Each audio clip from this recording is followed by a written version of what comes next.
नाज़रीन, गंबड़ जे गिम्स अस्पताल में समाजी तंज़ीम सिंध सुजान संगत पारां गिम्स सरबराह डॉक्टर रहीम बख्श भट्टी जे सहकार सां तालीमी साइंसी किताबी ऐं गुलनि जी नुमाइश लगाई वई। उन हवाले सां रिपोर्ट कयो आहे किशोर कुमार। जॾहिं बहार जी मुद में ख़ूबसूरत रंगनि सां महकंदड़ हसीनो जमील गुलनि ते नज़र पवे थी त उते जो अजीब नज़ारो मंज़र ॾिसी रूह खे राहत ऐं दिल खे ॾाढी फरत महसूस थिए थी। अहिड़ी बहार जे मौसम में गुलनि जी नुमाइश सां गॾु तालीमी साइंसी हुनरी किताबी मेले जहिड़ा प्रोग्राम आम माण्हुनि सां गॾु शागिर्दनि जी तवज्जो जा मर्कज़ बणजनि था। अहिड़ी रीत पाकिस्तान जे सिहत जे वॾे इदारे गंबट मेडिकल कॉलेज गिम्स में बहितरीन साख रखंदड़ समाजी तंज़ीम सिंध सुञाण संगत पारां गिम्स सरबराह डॉक्टर रहीम बख्श भट्टी जे ताउन सां तालीमी ऐं साइंसी किताबी ऐं गुलनि जी नुमाइश जो हिकु रोज़ा शानदार मेलो मुनक़िद कयो वियो। तालीमी मेले जो इफ्तिताह गिम्स डायरेक्टर डॉक्टर रहीम बख्श भट्टी कयो। तालीमी मेले में गंबड़ जे मुख़्तलिफ़ तालुकनि सां ताल्लुक़ रखंदड़ सरकारी तोड़े निजी 10 खां वधीक तालीमी इदारनि हिस्सो वरितो ऐं शागिर्दनि पारां साइंसी मॉडल हथ जे हुनर सां कणक जी तीलियुनि सां तैयार कयल तस्वीरी नुमाइश ऐं किताबनि जा स्टॉल पिण लॻाया विया। गिम्स जे ऑडिटोरियम हॉल में माहिर डॉक्टरनि तालीमदाननि तालीम ऐं जदीद टेक्नोलॉजी ते लेक्चर पिण ॾिना ऐं सिंध जे सकाफ़ती तारीख़ी क़दीमी माग मुंहिंजो दड़ो खे भेटा पेश कई। मेले में तालीमदाननि सियासी समाजी अॻवाननि शागिर्दनि वालदेन वॾे अंग में शिरकत कई। मेले में हिस्सो वठंदड़ शागिर्दनि ऐं तालीमदाननि खे बहितरीन कारकर्दगी ते समाजी तंज़ीम सिंध सुञाण संगत पारां मंजता अवार्ड पिण ॾिना विया। हक़ीक़त में मां पहिरियों दफ़ो सिंध में पंहिंजे गंबट में अहिड़ी नुमाइश ॾिसां पियो जंहिंमें गुल बि हुजनि, बुकनि जी नुमाइश हुजे, उन पंहिंजा जेके हुजा तजुर्बा उन ॿारनि ॾेखारिया करे स्कूलनि, त हीअ वॾी ॻाल्हि हुई। ऐं मां इहो ई चाहियो पिए त असांजा जेके तुंहिंजा स्कूल सिंध में एक्टिव पार्ट अदा कनि ऐं जीअं असांजो बि एजुकेशन कॉलेज आहे इंस्टीट्यूट आहे उहो बि उन में पार्ट अदा करे, त असांखे जेके हिन अरेंजमेंट कयो आहे जिन बि ठाहियो आहे उन कयो आहे उनखे शाबाश आहे। ॿारनि मुख़्तलिफ़ जेको प्रोजेक्ट्स ठाहिया आहिनि, साइंस जा प्रोजेक्ट्स ठाहिया आहिनि ऐं गिम्स जो जेको आहे सुठो प्लेटफॉर्म ॾिनो आहे ॿारनि खे त हू पाण खे जेको आहे सो ज़ाहिर कनि। हे प्रोजेक्ट्स जेके बि ॿारनि ठाहिया आहिनि, लाइक असांजे ॿारनि ने सेल साइकिल ठाहियो आहे, एसिड रेन ठाहियो आहे, वाटर साइकिल ठाहियो आहे, यूरिनरी सिस्टम ठाहियो आहे, सोलर सिस्टम ठाहियो आहे ऐं उनखां पोइ रॉकेट ठाहियो आहे जेको मूव थो करे पियो।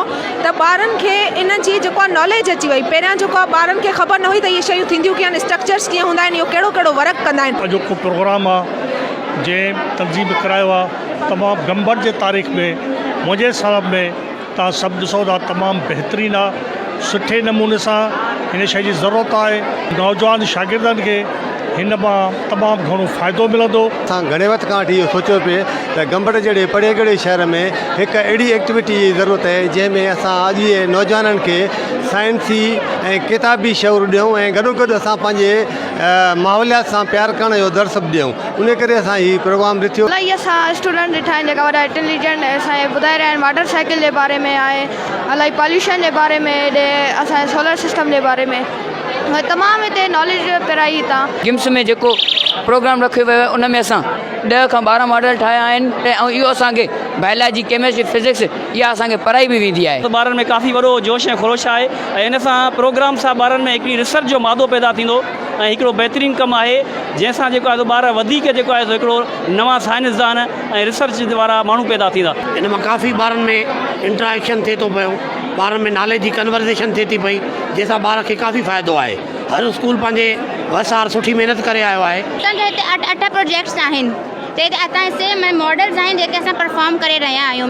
हिन सां फ़ाइदो इहो आहे त मतिलबु की असांखे असांजे स्टूडेंट जेके स्किल्स आहे, टैलेंट आहे, हुनजी असांखे ख़बर पवे थी। इंटरनेशनल लेवल जो प्रोग्राम आहे जिते शागिर्दनि पंहिंजी मदद पाण दुनिया जी हर टेक्नोलॉजी खे शो कयो आहे। दुनिया में जेका बि लेटेस्ट टेक्नोलॉजी हले थी पई इंटरनेट साइंस जे ज़रिए उन्हनि पंहिंजे जेको आहे सो स्किल्स सां हिते जेको आहे सो शो कई आहे। तमामु बहितरीनु शइ आहे ऐं हिकिड़ी सिंधी ऐं पाकिस्तान जे जेको आहे सो शागिर्दनि लाइ हिकिड़ो वॾो मैसेज आहे। उन्हनि जो हिकिड़ो मुस्तक़बिल आहे, मूंखे लॻे थो तमामु बहितर आहे, हिकिड़ो ब्राइट फ्यूचर आहे। असां जेको अॼु प्रोजेक्ट ठाहियो आहे असां तमामु घणा ख़ुशि आहियूं त जीअं असांखे पंहिंजे टैलेंट शो करण जो मौक़ो मिलियो आहे त जीअं असां सभु स्कूल जा ॿार पाण में कॉम्पिटिशन करे सघूं ऐं पंहिंजे टैलेंट खे शो करे सघूं।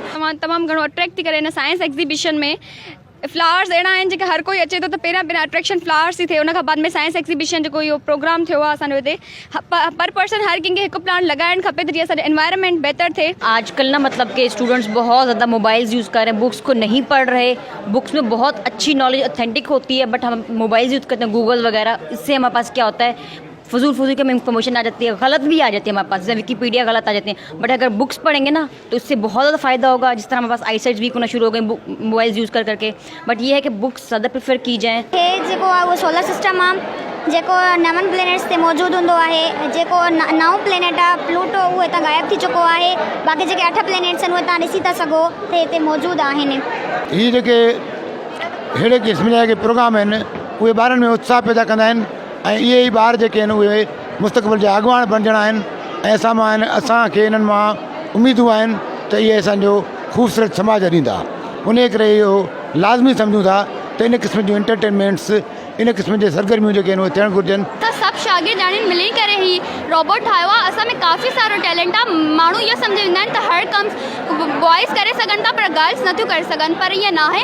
असां सभिनीनि गर्ल्स में ज़्यादा टैलेंट आहे, सभिनीनि मिली करे महिनत सां असां हीउ रोबोट तयारु कयो आहे। असल में सिंध सुजाण संगत असांजी जेका तंज़ीम आहे, असांजो जेको सथ आहे, जेका पंहिंजी मदद पाण जे तहत मुख़्तलिफ़ प्रोग्राम सालनि खां कराए थी पई। असां मुख़्तलिफ़ अदबी ऐं साइंसी प्रोग्राम कंदा रहंदा आहियूं, पर हिन भेरे सोचियोसीं त कुझु लार्जर स्केल ते, वॾे स्केल ते को प्रोग्राम करे, जंहिंमें हाणे हिते अव्हां ॾिसी सघो था पिया त हिते तव्हांखे सरकारी ऐं गैर सरकारी इदारनि जा ॿार मिलनि था, जंहिंमें असां पहिरीं हिकिड़ी कोशिशि कई थी त हिकिड़ो क्लासिकल तरीक़ेकार आहे पढ़ाईअ जो, त रटाफिकेशन वारो सिस्टम आहे, मार्कनि जे कॾ ॿार भॼनि था पिया। असां चयोसीं त हाणे जिद्दत अचणु घुरिजे, थोरो मॉड ऑफ एजुकेशन चेंज थियणु घुरिजे। हिन तालीमी मेले में मौजूदु जेके शागिर्द, उस्ताद, सियासी समाजी अॻवान हुआ, उन्हनि जो चवणु इहो आहे अहिड़ा तालीमी प्रोग्राम कराइण सां ॿारनि जे अंदरि मौजूदु जेको टैलेंट आहे उनखे उजागर करण में हथी बि मिले थी ऐं अहिड़ा प्रोग्राम सरकारी सतह ते हर तालीमी इदारे में थियणु घुरिजनि। कैमरामैन आकाश कुमार सां गॾु किशोर कुमार, आवाज़ टीवी न्यूज़, गंबट।